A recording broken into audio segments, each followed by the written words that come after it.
In my household, we have 3 family dogs, and one of them is June. June is very intelligent, she's very protective, she's loyal, and she loves attention. So as you can tell, she's quite a character. But right now you're probably thinking that she's for one of those stereotypical family dogs, like a golden retriever, little chihuahua, or a Labrador. But she's not. She's a Rottweiler. And as I tell people that, or as I tell them that I just say their name Rottweiler, or as I meet June for the first time, they give me this crazy look, like I just adopted a serial killer or something. And that's not the case, though. I understand why they have that mentality, though. Recently, the Rottweiler has had a very, I believe, an undeserved stigma, and it hasn't been until very recently that the Rottweiler has gained such a negative image. Way back in many centuries ago, the Rottweiler was thought to be a very dependable and responsible and very loyal dog. That's not what it's thought of right now. It's more of kind of like a killer dog now.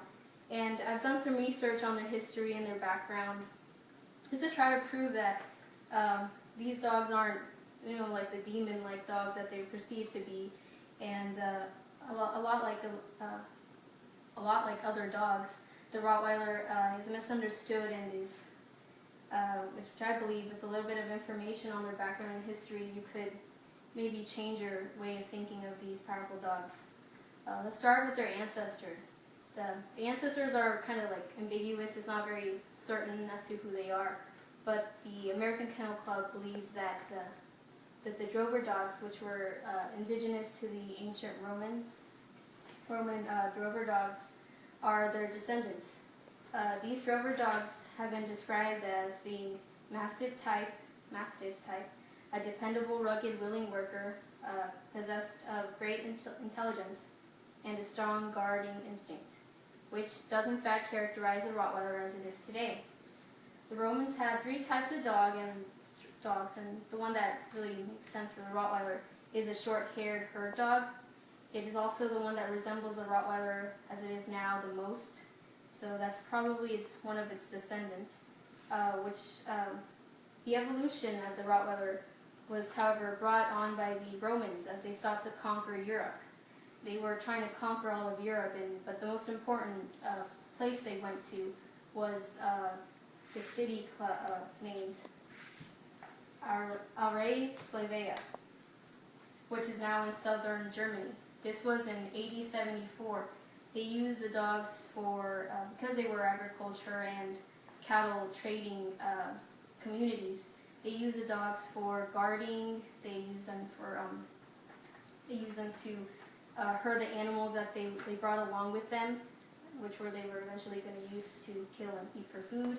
And they even used them as warrior dogs. So it wasn't later on until AD 260, when this city was taken over by the Alemanni, that the canines were dispersed to other cities because they were in constant trading all the time. The name Rottweiler originated in this city later on, AD 700, when the local duke ordered a Christian church built in what is now the Roman Baths. So while trying to build the church, they dug up a whole bunch of red tiles, and the red tiles means, or in red is rot, so that's where the Rottweiler comes from.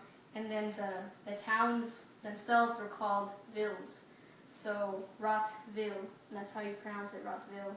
So this is where it is believed that the name Rottweiler was derived from, so Rottwil, and now it's Rottweiler. But this cattle dog was named Rottweiler because of the town it came from, not just because they decided to make up a name. It was because of the town they came from, and they were known from the towns it came from. So the dogs from Rottwil were called Rottweiler dogs because that's where they came from. Mm-hmm. And they were still in existence in the 19th century.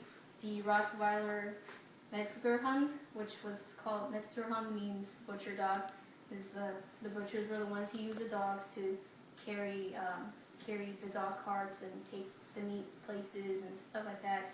And these had declined in the 19th century because at this time, this is where people were using beasts of burden such as donkeys, and they started using railroads. As a matter of fact, they banned the use of dog carts and dogs in general as for work, so that the railroad system would expand and they'd actually make use of the railroads. Otherwise, the dogs would still be used and the railroads would just be there for no reason.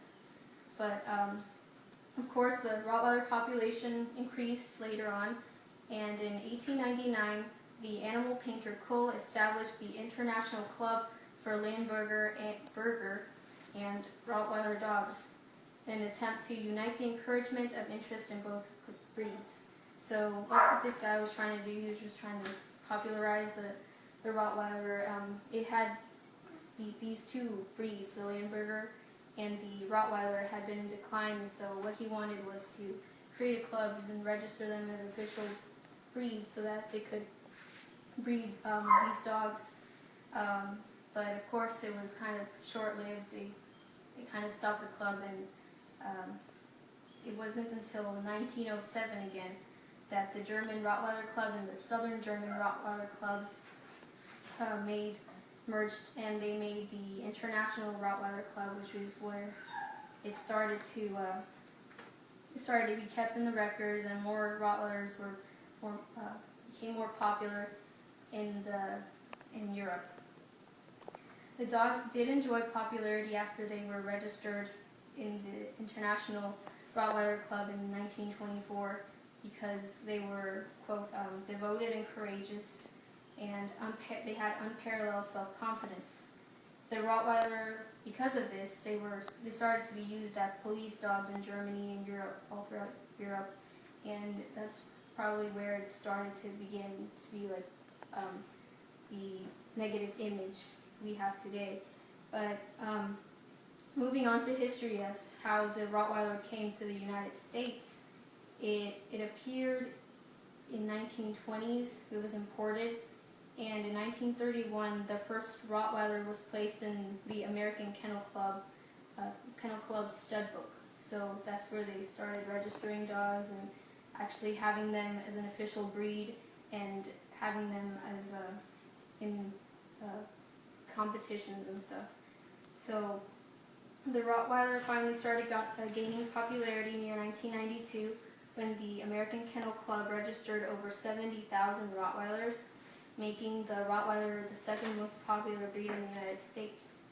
Obviously, in the 1990s, the Rottweiler wasn't seen in a negative image because it was pretty popular and a lot of people owned them. So it wasn't in the 1990s when the Rottweiler became to be this evil dog. It was in the 2000s that owning a Rottweiler became kind of a stigma. Rottweilers have been portrayed as evil dogs in movies, in the famous movie Rottweiler in 2004, and often because of the news, because of human and dog incidents. These dogs have a strong protective instinct, and they can also be very sociable. But the pitfall here is the owner.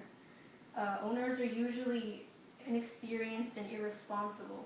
And amongst these irresponsible owners are those people that only get these Rottweilers to enhance their macho appeal. So a lot of these irresponsible owners have these dogs only so that they can look more like macho men, I guess, and make them look more tough. And so the problem here is not the dog, but the owner, as it is shown over and over again. The Rottweiler, among many other dogs, is very powerful and an intelligent guard dog.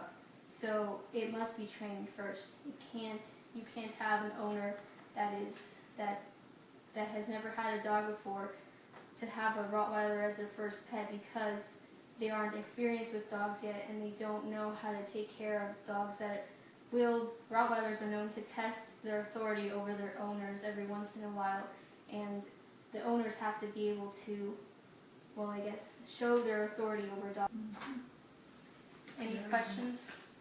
Any questions? No, just there is a I mean, it's nice. I believe that they're really good dogs. It's very small. And I didn't know where they come from. Now I know where they come from. Yeah. What city did they originate from? Well, it's not quite certain. It's kind of ambiguous, but they're thought to have originated from the Drover dogs, and the Drover dogs came from a city called Aray-Fauve, which is now in southern Germany. So it's kind of like a German city. Okay. That was way in AD 74. So Mhm. these dogs are registered as there's like two different breeds. There's like the Rottweiler, and then there's the German Rottweiler, which is obviously from Europe because they all originated from there. Do you need a trainer to have a Rottweiler? Do you need to train it? A trainer for it to be. The trainer, or you could take it to a trainer and they'll be able to train your dog to be sociable and like teach them commands, but ultimately the owner has to be able to show control. A trainer can train your dog and everything, but once you get it back and you can't show that you're in control of the dog, they're gonna sense that and they're not gonna really listen to you. And so they can test your authority every once in a while or maybe all the time. So really it needs to be the owner, has to be experienced with dogs. Mhm. Any questions? In your experience, what you have a Rottweiler, right? Yes. What is your experience with? Well, you can't play with them like tug of war too much because then they start sensing that you're one of those owners that likes to play with them, and every once in a while they'll just start to bite you. So you don't want to play tug of war games with them. You don't want to let them know that you're up for those kind of games because then they start biting you, and that's not good. But you also have to be very controlling of the dogs. You can't ever show them like a weak side, because if you do, then they'll get used to it, and they might be able to be like, I don't know, bad with strangers. Mhm. Can you show us your dog? No. So how long have you had your dog with Um, you since, the Rottweiler? 2 years. 2 years? She's 2 years old, yes. Oh, okay. She gets very excited very easily, so. But she knows you, right? Yeah, she's never bad with me, anybody else.